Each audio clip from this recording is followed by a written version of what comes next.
Cześć, witam w Dębowej Chatce. W dzisiejszym filmie chciałbym zaprezentować historię Charlesa Halla.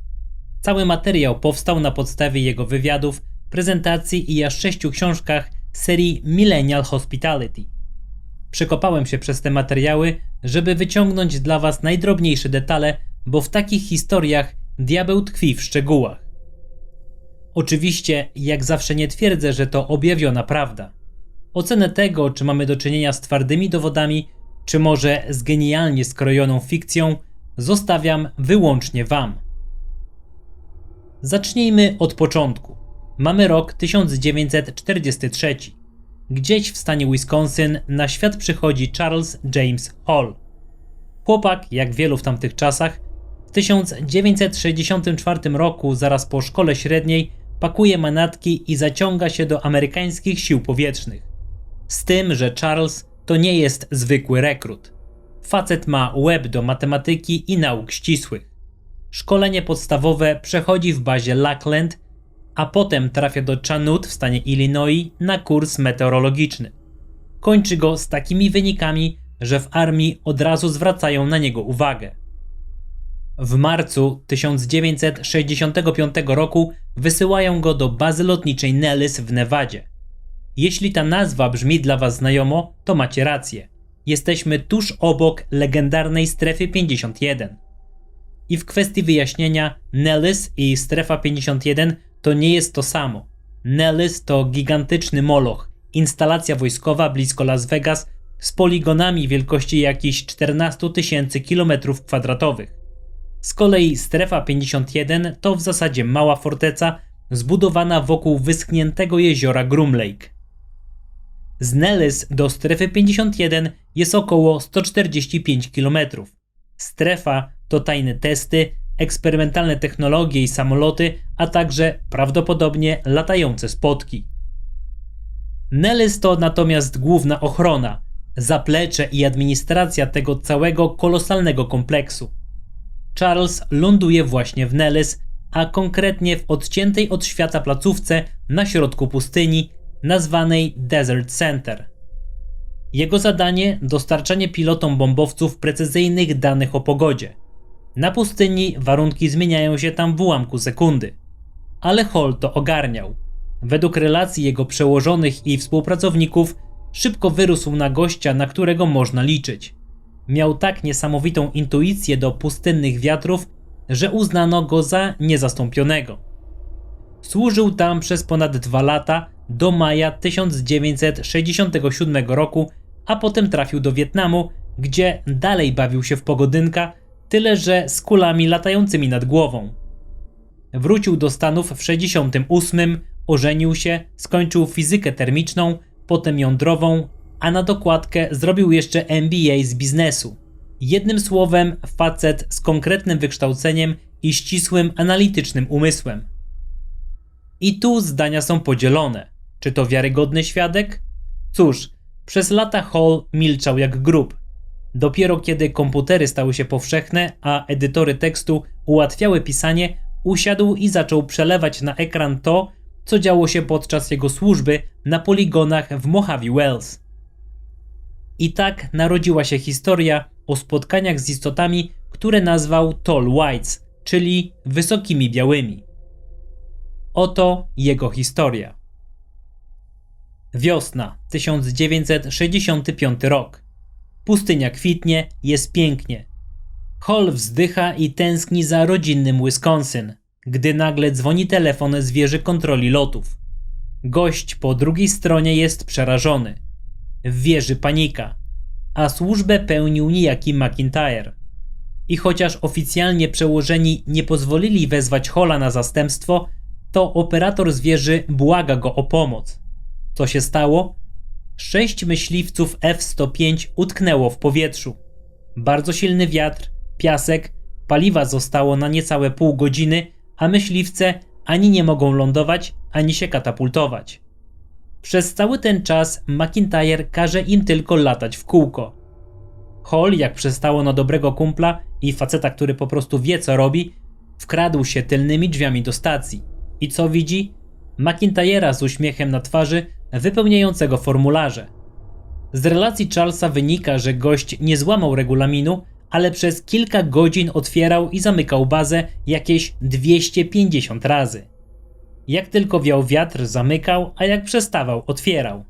A piloci tracili cenne minuty. Żeby to ogarnąć, Hall wcisnął McIntyre'owi $5 do ręki, powiedział mu, że w kinie grają fajny film i zasugerował, by po prostu sobie poszedł, znikając z radaru przełożonych.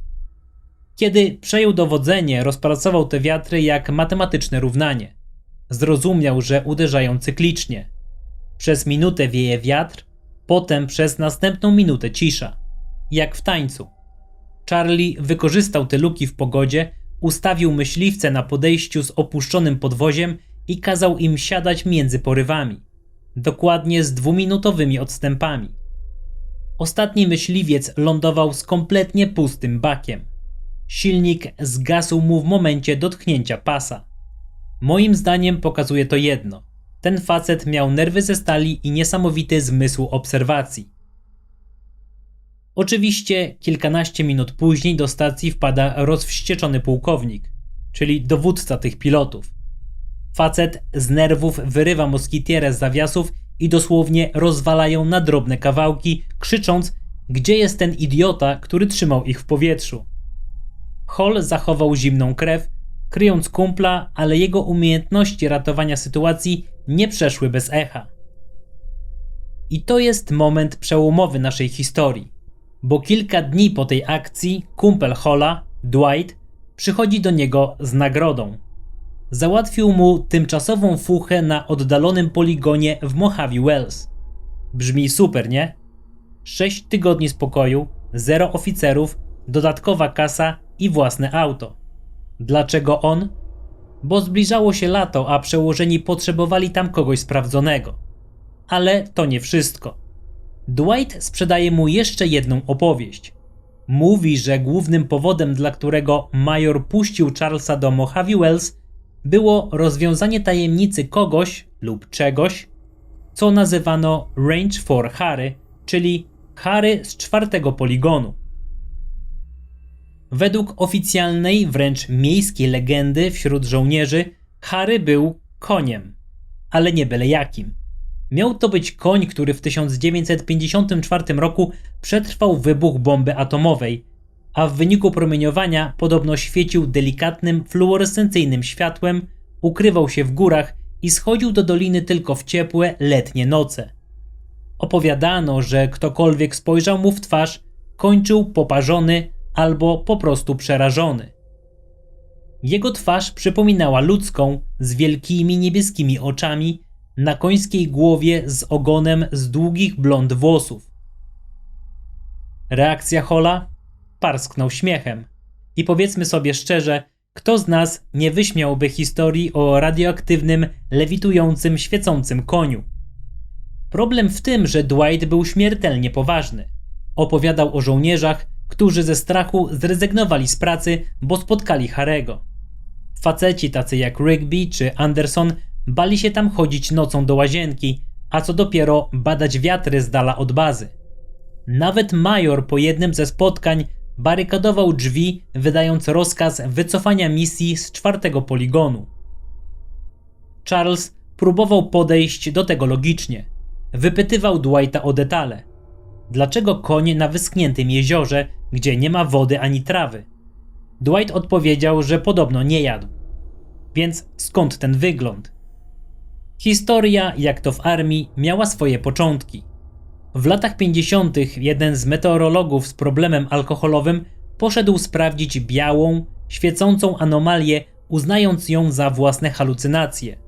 Gdy podszedł bliżej, zobaczył bladą, szczupłą postać z blond włosami, niebieskimi oczami, która odpowiedziała mu na pytania ludzkim głosem po angielsku.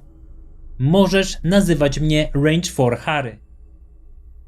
Hall wciąż uważał, że to dowcip i jego kolega go wkręca. Co więcej, wkrótce okazało się, że Harry to lokalny folklor nie tylko wśród żołnierzy. Gdy Charlie pogadał ze znajomym, który pochodził z tamtych okolic, dowiedział się innej wersji historii. Według miejscowych to nie żaden zmutowany koń czy UFO, tylko duch starego poszukiwacza złota z osiołkiem, który świeci w nocy. Według różnych źródeł zarówno żołnierzy, jak i okolicznych cywilów ewidentnie coś świecącego przemierzało nocą teren pustyni. Jedni obserwowali świetliste punkty z daleka, inni podchodzili stanowczo zbyt blisko, kończąc służbę wojskową ze zwolnieniem od psychiatry. Zanim Hall na dobre wyjechał do Mojave Wells, żeby przejąć swoją nową posadę, musiał zaliczyć rutynowe badania w szpitalu w Desert Center. W poczekalni wpadł na Sandrę, dziewczynę z recepcji, z którą czasem tańczył na imprezach czy wyskoczył do kina. Charles, wspominając opowieści chłopaków o Range for Harem, zaczął się śmiać. I to tak głośno, że Sandra musiała zapytać, co go tak bawi. Kiedy rzucił tylko nazwiskiem Zimmerman, czyli tego chłopaka, który rzekomo ucierpiał przez pustynne zjawisko, spodziewał się, że Sandra wybuchnie śmiechem razem z nim. Ale ona wcale się nie śmiała. Była śmiertelnie poważna. Spojrzała na niego i powiedziała, że jako swojemu kumplowi pokaże mu teczkę Zimmermana trzymaną w specjalnym sejfie. Kiedy Sandra przyniosła dokumenty i otworzyła je przed Hallem, już nie było mu do śmiechu. Zobaczył zdjęcia. 4 ostre fotografie pokazujące koszmarne oparzenia na lewym ramieniu i barku chłopaka. Oparzenia, które sięgały aż do kości. Co ciekawe, raport medyczny stwierdził, że rany wyglądały jak głębokie poparzenia popromienne.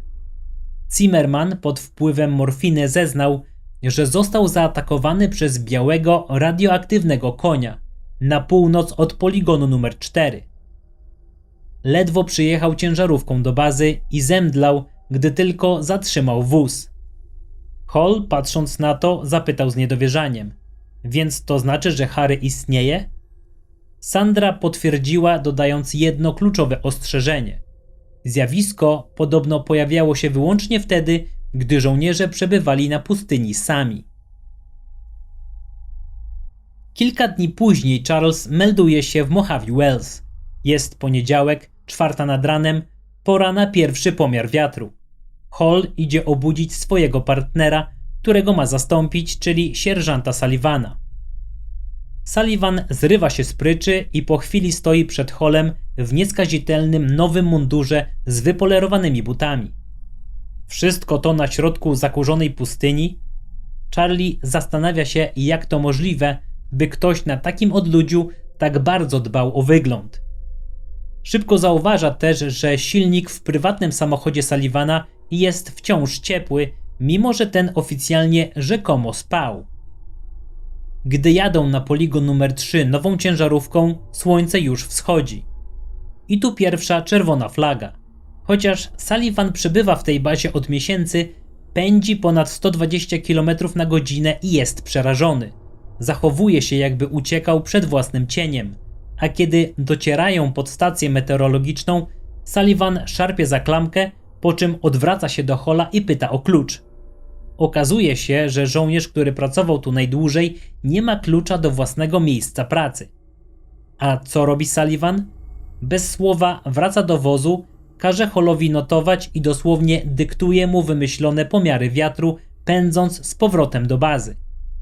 Powiedział nawet: napisz tam 4 węzły, 4 to liczba rządowa, 3 jest słaba, 5 budzi podejrzenia, ale w 4 zawsze uwierzą. Wyobrażacie to sobie? Facet zmyślał oficjalne raporty dla pilotów, byleby tylko nie musieć przebywać na zewnątrz. Charles ze swoim analitycznym umysłem zaczyna łączyć kropki. Przypomina sobie opowieść sierżanta Waltersa o tym, jak Sullivan kiedyś rozbił służbowego pick-upa. Tłumaczył się, że uciekał przed Range for Harem, a żołnierze kryli go, bo był powszechnie lubiany. Zresztą cały personel bazy zachowywał się wokół Sullivana dziwnie, jakby wiedzieli coś, o czym się głośno nie mówi, a kucharze wręcz błagali Halla, by brał ze sobą ochronę na poranne pomiary i nauczył się ukrywać. Sytuacja sięga zenitu, gdy Sullivan i Hall jadą na poligon numer 1. Sullivan za żadne skarby nie chce wysiadać z auta. Podnosi szyby w potwornym upale, każe zamknąć drzwi i wpatruje się w krzaki szałwi, z takim przerażeniem, jakby czekał na wyrok śmierci. Dlaczego? Otóż Sullivan opowiada Hallowi o tym, co spotkało go rok wcześniej. Wyszedł z ciężarówki i zobaczył wybiegającego z krzaków białego kojota albinosa. Tylko że ten kojot stał wyprostowany na tylnych łapach i warczał. Przerażony żołnierz rzucił się do ucieczki, ale zza budynku wyskoczył nagle mały biały chłopiec. Chłopiec miał długie pazury, którymi podrapał go aż do krwi. W tym momencie Sullivan pokazał Hallowi głęboką bliznę na lewym przedramieniu jako dowód. Ostatecznie dziecko pobiegło razem z tym kojotem przez pustynię. Rozumiecie absurd tej sytuacji? Jesteśmy 40 km od najbliższego miasta na tajnym poligonie, a gość widzi białego kojota chodzącego na dwóch nogach i małe, agresywne dziecko z pazurami. Ktoś mógłby powiedzieć, że Sullivan po prostu oszalał, ale ta blizna i strach w jego oczach były aż nazbyt prawdziwe. Hall poszedł sprawdzić stację. Warstwa kurzu i dzienniki wskazywały, że nikt nie wchodził tam od miesięcy. Po tym incydencie Sullivan całkowicie pęka. Szybko wracają do bazy, gdzie sierżant rzuca Hallowi kluczyki, mówi, że on już tam nigdy więcej nie pojedzie, pakuje swoje rzeczy i zaledwie w kwadrans znika na zawsze w swoim prywatnym aucie, zostawiając Charlesa samego. I teraz najlepsze. To, jak inteligentnie Hall rozgryzł całą sprawę. Kilka dni później dzwoni telefon. Okazuje się, że to zarządca mieszkań z Long Beach w Kalifornii szukający Sullivana. Hall, podszywając się pod jego kumpla ze szkoły, dowiaduje się, że Sullivan od miesięcy wynajmował to mieszkanie, choć oficjalnie wciąż był w armii. Wniosek był taki, że Sullivan był tak przerażony tym, co spotkał na pustyni, że opracował perfekcyjny plan dezertera. Przeszkolił kucharzy i strażników, by w parach udawali jego patrole meteorologiczne i dyktowali wymyślone czwórki. Urobił sobie całą bazę prezentami i uprzejmością, a sam po prostu uciekł do Kalifornii pod pozorem przedterminowego zwolnienia, żyjąc tam w ciągłym strachu i nie otwierając nikomu drzwi przez długie miesiące. Finał tej historii ma w sobie coś tragicznego. Kiedy w końcu Sullivan zadzwonił do Halla z Long Beach, by mu podziękować za krycie, znowu stracił nad sobą panowanie. Kiedy dowiaduje się, że Hall wciąż wychodzi na poligon sam, wpada w potężną histerię. Krzyczy do słuchawki. One przyjdą. Zawsze przychodzą w ciemności. Te białe stworzenia. Przyjdą po ciebie, Charlie. W końcu Sullivan doznaje kompletnego ataku paniki. Rzuca słuchawką, krzycząc do niewidzialnych demonów ze swojej przeszłości, a w tle słychać dobijających się do niego sąsiadów. Jego ostatnia rada przed rozłączeniem to: nigdy nie wychodź tam sam. Po prostu wymyślaj te cholerne wiatry i podawaj im liczbę 4.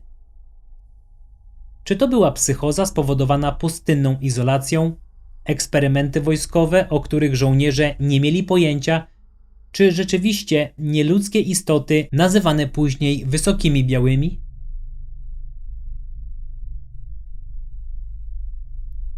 Po tygodniu samodzielnej pracy Charlie robi to, co każdy logicznie myślący człowiek, czyli idzie zamówić zaopatrzenie. Wpada do parku samochodowego i prosi Marka, swojego kumpla mechanika, o 2,5-tonową ciężarówkę. Powód? Musi przewieźć 12 wielkich butli z helem, a każda waży po 45 kg. Mark, gość, który raczej nie rzuca słów na wiatr, patrzy na niego jak na kosmitę. Mówi wprost: Charlie, odkąd tu pracuję, jesteś pierwszym obserwatorem, który w ogóle bierze tę ciężarówkę. Żaden, ale to żaden z poprzedników Halla przez ostatnie 2 lata nie potrzebował takiego sprzętu. A przecież Charlie wyliczył to najprościej na świecie. Zużywa 1 butlę co 2-3 dni. 12 sztuk to normalny zapas na miesiąc. Mark wręcza mu kluczyki ze śmiechem, rzucając: to ty jesteś obserwatorem pogody, nie ja. Ale ostrzega go, że przed nim długa i samotna droga do głównej bazy w Desert Center. Podczas tej samotnej podróży autostradą Charles zaczyna łączyć kropki. I tu wychodzą na jaw rzeczy absolutnie fascynujące. Kiedy przejął budki meteorologiczne, znalazł w nich zaledwie 31 balonów pomiarowych. To zapas na góra 6 dni. Gdzie zatem podziała się cała reszta? Charlie postanowił pogrzebać w archiwach. Sprawdził raporty z ostatnich 10 lat. Wynik? Totalna katastrofa. Setki zaginionych dokumentów. Tysiące raportów z kompletnie zmyślonymi danymi. Ale najciekawsze były osobiste notatki obserwatorów. 5 lat wcześniej stacjonował tam niejaki Macpherson. Gość napisał wprost w dzienniku, że przez całe 6 tygodni nie zbliżał się do stacji na poligonie. Został w kwaterze i zmyślał dane. Dlaczego? Bo panicznie bał się dziwnych, fluorescencyjnych świateł, które latem pojawiały się od północno-zachodniej strony doliny. Później facet meldował, że te same światła zaczęły go wręcz śledzić, zbliżając się do krzewów szałwi przy poligonie numer 3. Macpherson wytrzymał tam tylko 2 tygodnie. Oprócz tego Hall odkrył coś jeszcze. Pojechał na wysypisko śmieci w Mojave Wells i wiecie co znalazł? Ponad 1000 nowiutkich, nigdy nieużywanych balonów meteorologicznych w oryginalnych paczkach. Przez ostatnie 7 lat żołnierze po prostu brali zaopatrzenie i wyrzucali je w cholerę na śmietnik, żeby udawać, że wykonują swoją pracę. Zanim przejdziemy do tego, co działo się w magazynie, muszę wam opowiedzieć o jednej sytuacji, która wydarzyła się zaraz po powrocie Halla z pierwszym zapasem. Jest późne popołudnie, pustynia, słońce, teoretycznie żadnej żywej duszy dookoła. Charlie podjeżdża wielką ciężarówką pod południowe drzwi budki na poligonie numer 3.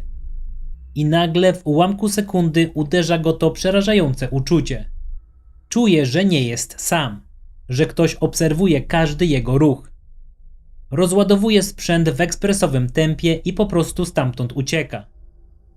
Następnego dnia rano po nocnych pomiarach wraca pod budkę, bo zgubił ołówek. Zaczyna szukać na miękkiej ziemi za stacją i tu serce podchodzi mu do gardła. Oprócz głębokich śladów opon jego 2,5-tonowej ciężarówki i jego własnych butów są tam inne ślady. Kogoś mniejszego, znacznie lżejszego. Ten ktoś najwyraźniej chował się za krzakiem Mesquite i dokładnie obserwował, jak Hall rozładowywał sprzęt dzień wcześniej.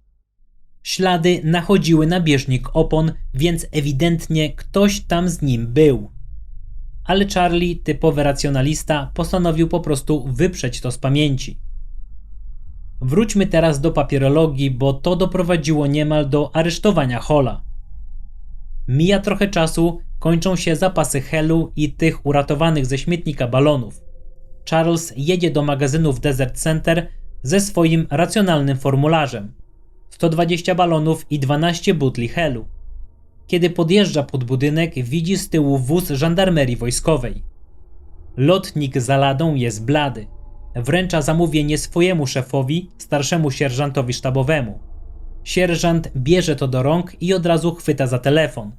Każe żandarmerii czekać na zewnątrz. Jest przekonany, że złapał złodzieja. Krzyczy do Halla: myślisz, że jestem głupi? Planujesz sprzedać ten sprzęt na lewo. Gadaj, z kim współpracujesz. Sierżant wyciąga rejestry z ostatnich 6,5 roku. Okazuje się, że przez cały ten czas 59 różnych obserwatorów zamówiło łącznie 1853 balony, a 19 z nich nie zamówiło ani jednej sztuki helu przez całą swoją służbę. Hall zużywał zapasy 6 razy szybciej niż wszyscy jego poprzednicy razem wzięci. Charlie, zachowując zimną krew, odpala tryb kalkulatora. Wyjaśnia sierżantowi: 5 pomiarów dziennie plus 1 nocny z użyciem baterii. Każdy pomiar to pęknięty balon, którego nie da się odzyskać. To daje około 25-30 balonów tygodniowo. Wychodzi 100-120 na miesiąc. I tak, sierżancie, moje dane są prawdziwe. A to, że 59 moich poprzedników bało się wyjść w ciemność i wyrzucało sprzęt na śmietnik w Mojave Wells, żeby udawać pracę, to nie jest mój problem. Można sobie wyobrazić twarz sierżanta w tej sytuacji. Gość myślał, że złapał złodzieja, a nagle dociera do niego matematyczna prawda. To nie Hall kradnie, to wszyscy poprzedni obserwatorzy oszukiwali armię przez dekadę. Z kalkulacji wynikało, że przez 6 lat wojsko uzyskało z Mojave Wells tylko jakieś 850 prawdziwych pomiarów wiatru, co daje 2 prawdziwe dni pracy na jednego żołnierza. Cała reszta danych przekazywanych dla pilotów myśliwców była fikcją. Sierżant dzwoni do wieży kontrolnej, potwierdzają liczbę lotów i potrzeb. Dzwoni na żandarmerię i odwołuje alarm. Nakazuje im wziąć aparaty z kolorowym filmem i pojechać rano na wysypisko, żeby udokumentować te tysiące wyrzuconych, nowiutkich balonów. W ten sposób Charlie został oczyszczony z zarzutów. Znowu minęło kilka tygodni. Pewnej niedzielnej nocy Charles i stara gwardia z poligonu grają w pokera. Wayne, jeden z kumpli Charliego, przyprowadza 2 świeżaków, Johna i Eda, prosto ze szkolenia w bazie Lackland. Zapowiada też, że w środę dołączy do nich nowy kucharz, Matt, co łącznie daje im 17 osób na tym pustkowiu. Nowi od razu zaczynają się odgrażać, że Matt to strasznie irytujący typ z Nowego Jorku i że zamierzają mu dać nauczkę. Hall, jak to Hall, wkracza w rolę rozjemcy i szefa tutejszego podwórka. Ustala twarde zasady. Żadnych dzikich bujek. Jak chcecie się prać, to 1 na 1, uczciwie, a reszta załogi ma mieć szansę na obstawienie zakładów. Typowe wojskowe życie. Atmosfera przy pokerze jest świetna. Chłopaki się śmieją, aż wybija 11 wieczorem. Nagle Doug, siedzący naprzeciwko Charlesa, patrzy w okno i zastyga. Widzi coś białego na zewnątrz. Gwałtownie wstaje, wychodzi na zewnątrz, a kiedy wraca, jest blady jak ściana. Steve nawet nie wstaje z krzesła, tylko pyta krótko. Znowu tam są, co nie? Doug potwierdza. Mówi, że oni zaparkowali w kanionie i wystawili straże pod drzewami tuż za drogą. Steve z kamienną twarzą tłumaczy zdezorientowanym i przerażonym nowicjuszom, że oni zeszli z gór, bo poczuli nowych ludzi.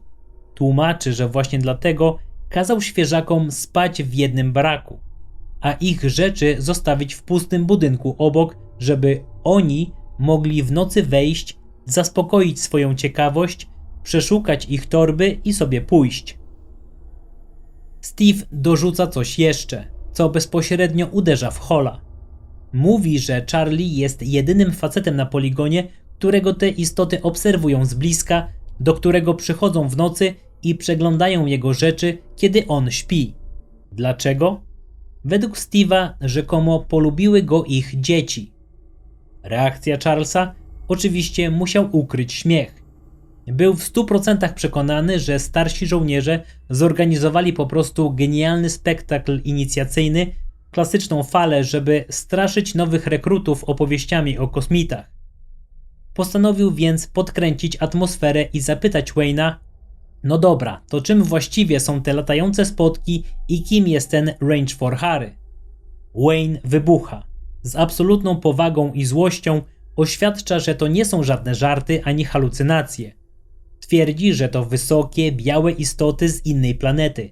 Mają technologię pozwalającą latać szybciej niż światło i parkują swoje statki w górach w odległej o 80 km dolinie ze źródłem wody. Co więcej, Wayne, Steve i Doug zarzekają się, że 2 lata wcześniej spotkali ich za dnia. Wayne twierdzi nawet, że został zaproszony na pokład takiego statku. Opisuje go ze szczegółami. Wnętrze jak w samolocie, po lewej część mieszkalna z hamakami, po prawej kokpit, a przy drzwiach panel sterowania, którego przyciski wyglądały jak egipskie hieroglify. Kiedy przełączało się te przyciski, nie klikały, ale wywoływały jakby wyładowania elektryczne. Wayne bierze ołówek i rysuje Hallowi kilka z tych symboli z górnego rzędu panelu. Charles grzecznie chowa kartkę do portfela, ale w głębi duszy wciąż uważa, że to doskonały teatr. Steve, kontynuując tę grę, proponuje zorganizowanie wyprawy na 4. poligon, żeby nowi mogli zobaczyć Harego na własne oczy. Tłumaczy zasady. 0 kurzu, żadnych agregatów, ciche rozmowy, obserwacja w absolutnej ciszy z zaciemnionego budynku. Zabawa zabawą, ale niedługo potem dzieje się coś, co wywraca racjonalny świat Hola do góry nogami. Pewnego poranka w drodze na pomiary na poligon 3 Charles zauważa coś na pustyni. 3 delikatne, fluorescencyjne, białe plamy unoszące się tuż nad ziemią. To na pewno plastikowe torby po lunchu ekipy technicznej z zeszłego piątku rozwiewane przez wiatr. Tylko że kiedy mierzy wiatr, przyrządy wskazują 8 km na godzinę, a 2 z tych białych plam pokonują dystans 30 km w pół godziny. Matematyka znowu się nie zgadzała. Żeby tak szybko lecieć, wiatr musiałby wiać z prędkością 60 km na godzinę. 3. biała plama dryfuje nad drogą w stronę 4. poligonu. Charles, pełen ciekawości, wsiada do ciężarówki i zmierza prosto na nią. Jedzie 30 km na godzinę, a ta plama zdaje się reagować na jego obecność. Dryfuje w stronę starego bunkra. Kiedy Hall zatrzymuje wóz, plama również zatrzymuje się w powietrzu ponad 2 km od niego. Nie ma żadnych rysów, tylko jaskrawa, fluorescencyjna biel z rozmytymi krawędziami. Kiedy Charlie próbuje podejść do niej na piechotę, ona konsekwentnie utrzymuje dystans, cofając się w tym samym tempie. Ostatecznie burczenie w brzuchu wygrywa z ciekawością i Hall wraca na śniadanie, kwitując to ironicznym stwierdzeniem, że taka jest natura plastiku. Tylko że podświadomie wie, że to nie był żaden plastik. Mija kilka dni. W bazie narasta konflikt. Zgodnie z przewidywaniami nowi, Ed i John, próbują naklepać nowemu kucharzowi Mattowi. Sytuacja niemal wymyka się spod kontroli, ale Hall ostatecznie ustala datę ich walki z zakładami, rozładowując napięcie. Parę godzin później Charlie zauważa coś dziwnego. Widzi, jak młody, niedoświadczony kucharz Matt wraca ciężarówką z bardzo odległej, górzystej części pustyni. Gość jest w szoku. Wysiadając, uderza lornetką o drzwi auta, ma zamglony wzrok i trzęsą mu się ręce. Hall ostrzega go, że to niebezpieczne wyjeżdżać samemu bez powiadomienia. Ale Matt jest tak wstrząśnięty, że nie jest w stanie wykrztusić słowa. Kilka dni później przychodzi feralny wtorek. Steve, zgodnie z obietnicą, zabiera chłopaków, w tym Eda, Johna i Matta, na poligon 4, by zobaczyli Range 4 Harego. Hall, powalony nagłą grypą z wymiotami, zostaje w bazie. Kiedy w środę rano chłopaki wracają, nie ma żadnych śmiechów z udanego żartu na nowicjuszach. Steve wpada do stołówki w absolutnej furii. Wrzeszczy na Eda i Johna, że przez ich głupotę o mało nie zginęli. Krzyczy: to, że tam poszedłeś, żeby przyjrzeć się z bliska, było najgłupszą rzeczą, jaką widziałem. Tylko Charlie może tam podchodzić. Każdy inny dostanie potężne lanie. Nigdy do niego nie podchodźcie, bo zawsze was poparzy. Hall siedzi z boku i analizuje. Chyba rytuał inicjacyjny dawno wyrwał się spod kontroli. Kulminacja następuje w środę przed południem. Przerażony kucharz Matt podjeżdża ciężarówką pod budkę Halla na poligonie. Siada przy drzwiach i drżącym głosem pyta, czy widziałeś tu coś dziwnego? Kiedy Charlie pyta, jak udała się wczorajsza wycieczka z Harrym, Matt całkiem poważnie odpowiada. Widziałem go. To była duża, miękka, biała plama fluorescencyjnego światła unosząca się nad pustynią. Ale to nie to zdanie zszokowało Halla najbardziej. Zapytał Matta, co widział tamtego dnia w górach, kiedy wrócił z lornetką na szyi w takim szoku. Matt odpowiada, że znalazł tę piękną dolinę ze źródłem i z ukrycia przez lornetkę zobaczył kolosalny statek kosmiczny. Na zewnątrz w hamakach spały 3 wysokie, niesamowicie blade i szczupłe postacie, wyglądające jak ludzie z innej planety. Kiedy Matt zajrzał przez lornetkę do otwartego wnętrza statku, zobaczył panel z przełącznikami pokrytymi czymś, co przypominało egipskie hieroglify. Charles w kompletnym szoku prosi go, żeby narysował to, co zapamiętał. Matt bierze kartkę z biurka Halla i szkicuje pierwsze 3 symbole z górnego rzędu. I wiecie co? Były one identyczne z tymi, które kilka dni wcześniej podczas pokera narysował mu Wayne. A Matt nie miał prawa o nich wiedzieć, bo wtedy nie było go jeszcze w bazie. W tym momencie racjonalny umysł Halla zaczął pękać. To już nie były opowieści zastraszonych przy ognisku żołnierzy. To nie była psychoza wywołana pustynnym wiatrem. Hall właśnie dostał niezależne potwierdzenie od dwóch różnych osób rysujących ten sam, niemożliwy do wymyślenia detal obcej technologii.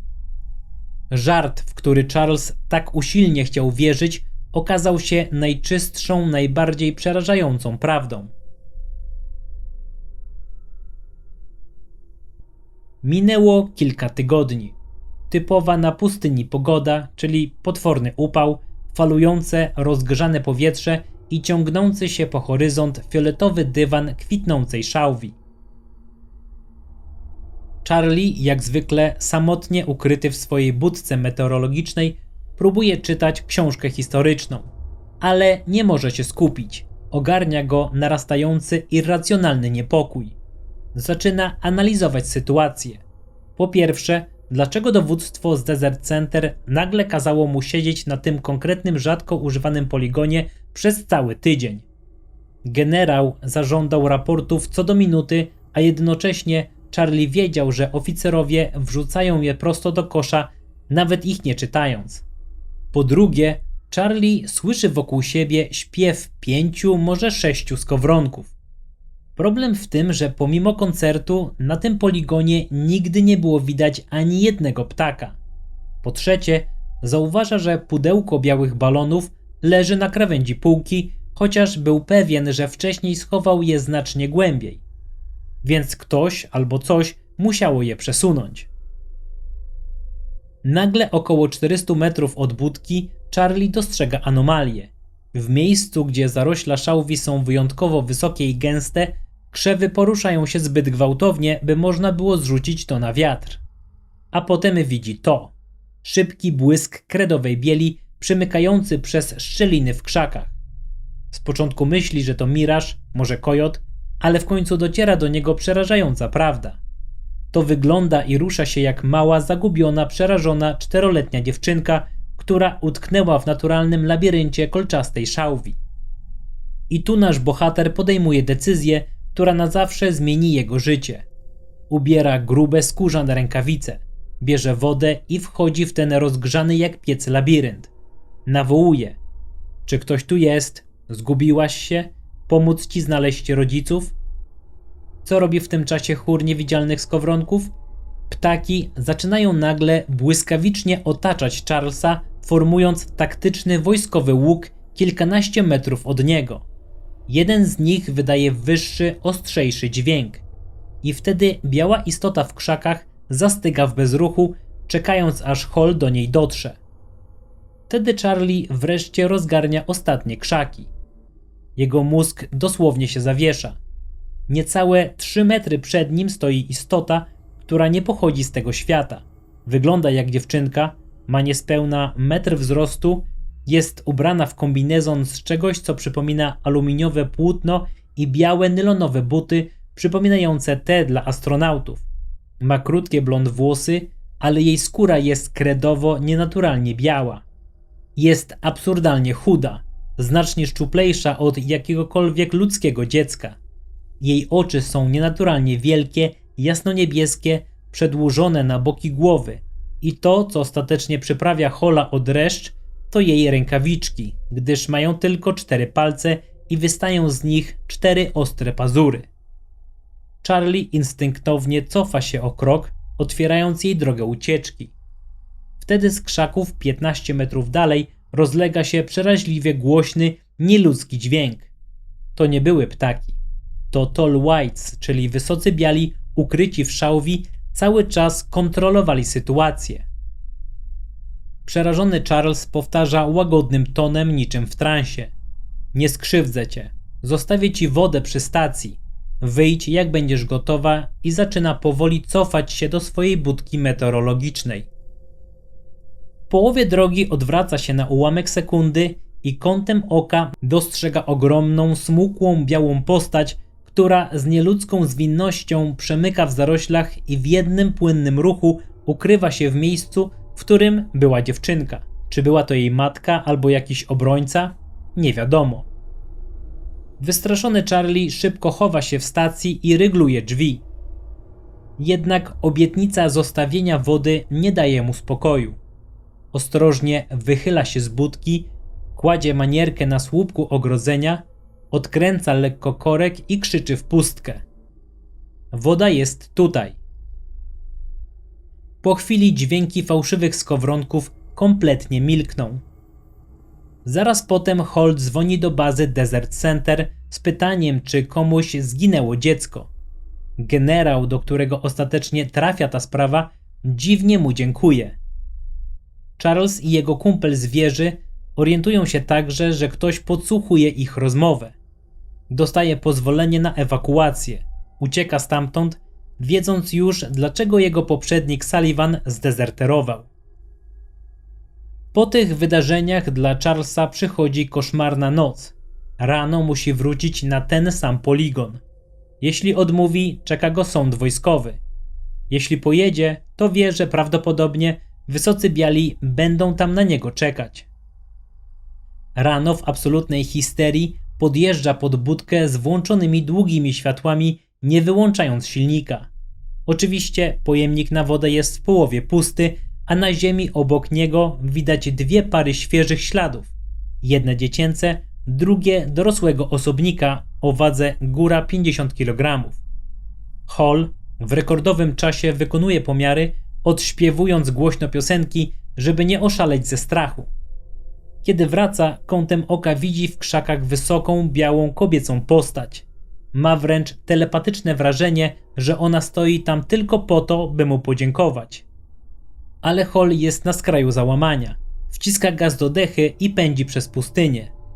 W połowie drogi musi się zatrzymać. Wypada z auta, dławiąc się łzami i wymiotuje na gorący żwir. Jest dosłownie chory z przerażenia.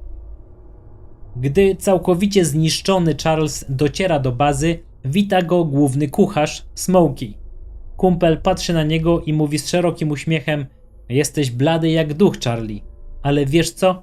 Dowódca bazy z Desert Center, dwugwiazdkowy generał, kazał mi zrobić ci najlepsze śniadanie. Powiedział: przekaż Charliemu podziękowanie. Motyl jest już cały i bezpieczny. Generał wyjaśnił kucharzowi, że motyl uciekł bawiąc się na pustyni i ugrzązł w krzakach, a wszyscy szukali go w panice. I wiecie, co dodał dowódca sił powietrznych? Przekazał, że na tydzień zwalnia Charliego ze wszystkich lotów. Obiecał mu wyjazd do Los Angeles na koszt armii, żeby odpoczął.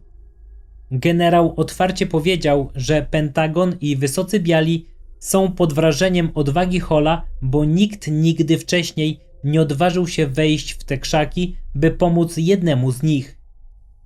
Powiedz Charliemu, że nie ma już się czego bać. Biali znają jego imię.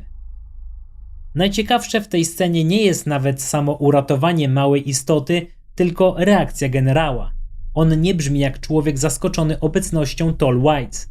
Brzmi jak ktoś, kto od dawna wie, że oni tam są, zna ich język kodów i potrafi zarządzać kontaktem tak, żeby szeregowi żołnierze niczego nie rozumieli. Dlatego dzwoni nie do oficera śledczego, tylko do kucharza, bo kucharz jest bezpiecznym pośrednikiem. Dlatego mówi motyl, a nie dziecko obcej rasy i dlatego daje Hallowi wolne.